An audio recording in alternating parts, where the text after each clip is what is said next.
Hi friends, welcome to my channel. ಸೇಬು ಹಣ್ಣು ತಿನ್ನುವುದರಿಂದ ನಮ್ಮ ಆರೋಗ್ಯ ತುಂಬ ಒಳ್ಳೆಯದಾಗುತ್ತೆ. ನಿದ್ರಾಹೀನತೆಯನ್ನು ತಡೆಗಟ್ಟುತ್ತೆ ಮತ್ತು ಗ್ಯಾಸ್ಟ್ರಿಕ್ ಸಮಸ್ಯೆ, ಇದು ಹಾರ್ಟ್ ಪೇಷಂಟ್ಗೆ ತುಂಬ ಒಳ್ಳೆಯದು. ನೈಟು ಊಟದ ನಂತರ ತಿನ್ನಬಹುದು. ನಮ್ಮ ಆರೋಗ್ಯಕ್ಕೆ ತುಂಬ ಒಳ್ಳೆಯದು. ಇದರಲ್ಲಿ ತುಂಬ ವಿಟಮಿನ್ಸ್ ಇರೋದ್ರಿಂದ ಎ ಬಿ ಸಿ ಇರುತ್ತೆ. ಎ ವಿಟಮಿನ್, ಸಿ ವಿಟಮಿನ್ ಇರುತ್ತೆ. ನಾವು ಮಾರ್ಕೆಟಿಂಗಲ್ಲಿ ಯಾವುದು ಕಮ್ಮಿ ಇರುತ್ತೆ ಅದನ್ನು ತಂದು ತಿನ್ನಬೇಕು. ಇವಾಗ ಮಾರ್ಕೆಟಿನಲ್ಲಿ ತುಂಬ ಕಡಿಮೆ ಬೆಲೆ ಸಿಗುತ್ತೆ.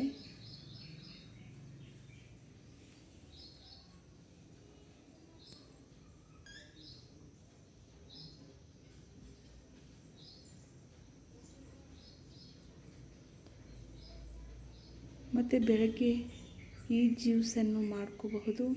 ಆರೋಗ್ಯಕ್ಕೆ ತುಂಬ ಒಳ್ಳೆಯದು. ಈ ವಿಡಿಯೋ ಇಷ್ಟ ಆದಲ್ಲಿ ಕಮೆಂಟ್ ಮಾಡಿ, ಶೇರ್ ಮಾಡಿ ಫ್ರೆಂಡ್ಸ್.